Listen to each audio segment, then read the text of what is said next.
I am not an effective computerist. I'm not a tech head. I'm someone who's incredibly interested in technology and specifically people's entanglement with technology. So our research and my curiosity at IMPAKT Lab is about people's entanglement with their mobile phones specifically, emotion and our relationships to each other. And emotional transactions and tasks are something that we're doing all the time, and they're mediated through digital technology. And often through blogging and self-initiated projects, we look at this and what it means for our social relationships. So what we were saying a minute ago, the wider social context. And in this talk, I'd like to focus on these emotional transactions and these tasks that we perform all the time.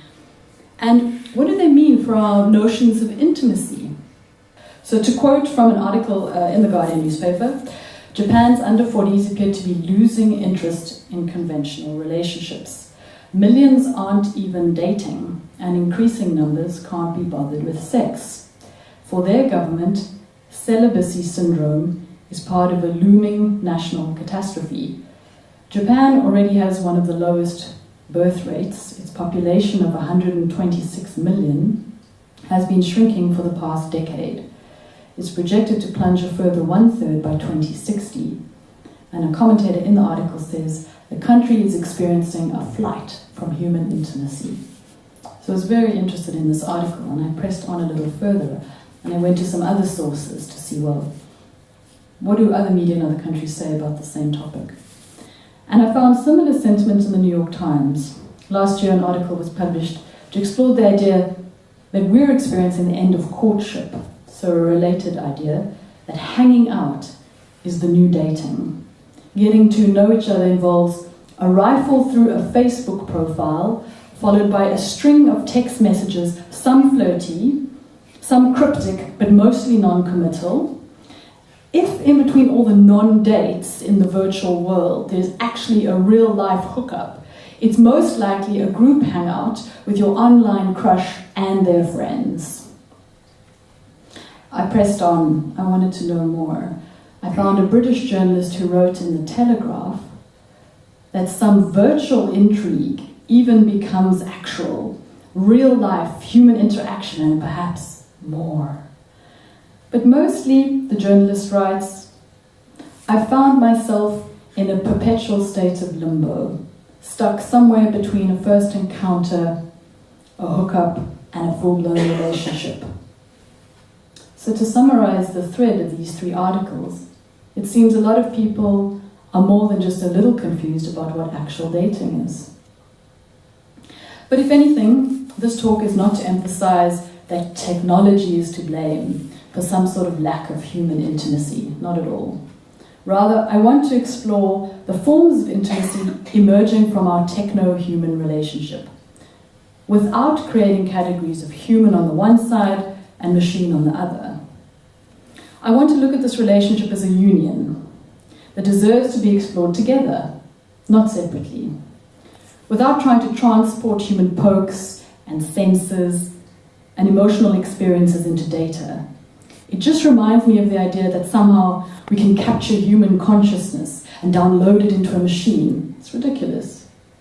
In the same way, I'm arguing we cannot capture human emotional experience and translate them into machine, or machine them into human.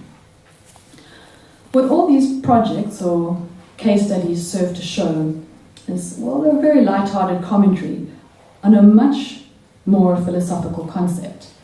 What does it mean to be human? And the concept I'd like to introduce today, right now, is what does it mean to be post-human?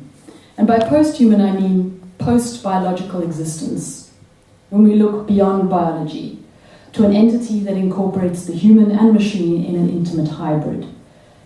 A very literal example of a hybrid can be found in people using artificial limbs or a pacemaker. These are technologies that advance human functioning, and they form part of the human body.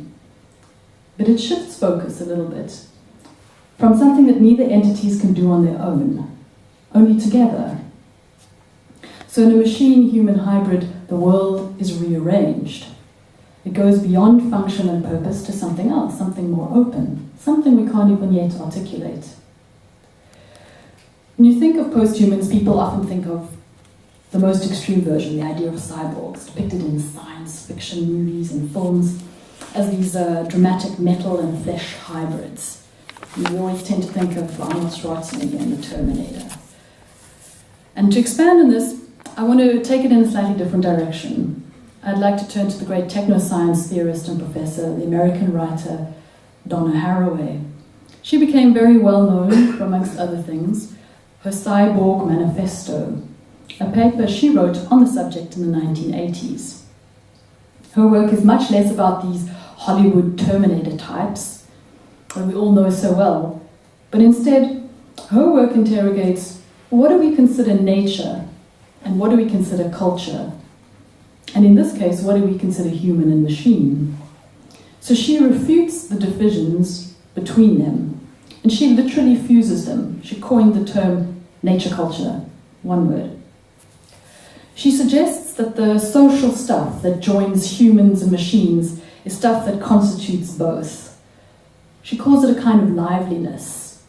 It goes on between both human and non-human, and who humans are is made up of those relationships. So in other words, we are always tangled up in technology, in ways that make us, machines, and the world around us different. That we live hybrid lives with machines, and by this I mean your mobile phone, your toothbrush even, your laptop, your pacemaker. That machines have agency too. Things we call nature and culture don't exist as neatly packaged entities, but rather they're much more dynamic processes.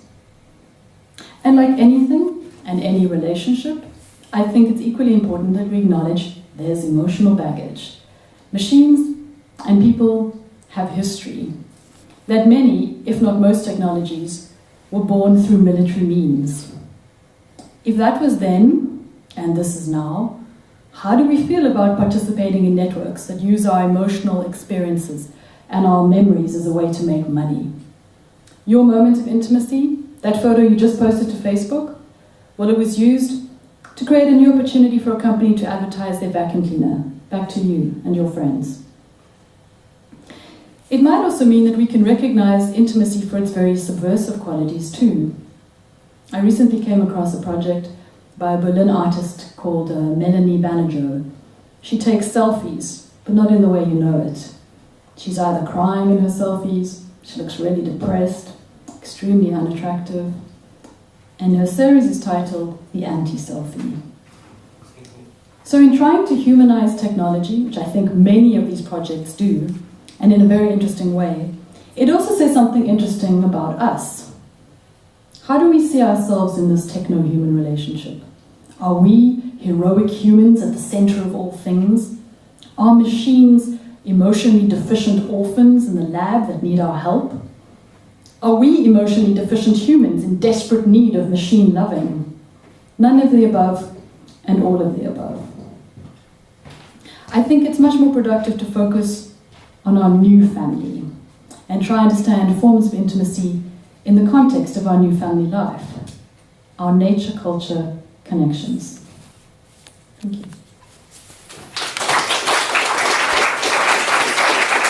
Where you place the person and the machine in this continuum. So my point in the talk was that machines and humans are not supposed to be in binary opposites. We have a new type of kinship, a new type of family. So when we consider, like you're saying, how do you respond to this type of what you see as emotional expression? Well, it's completely new, and that's why we find it difficult to deal with. I don't have the answers because we're in the middle of it. This is the first time we can respond in this way to the question and ask more questions about it.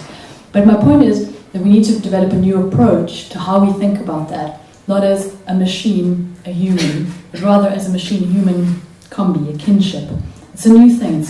I want to say it's a new species, but that gets too weird and technical.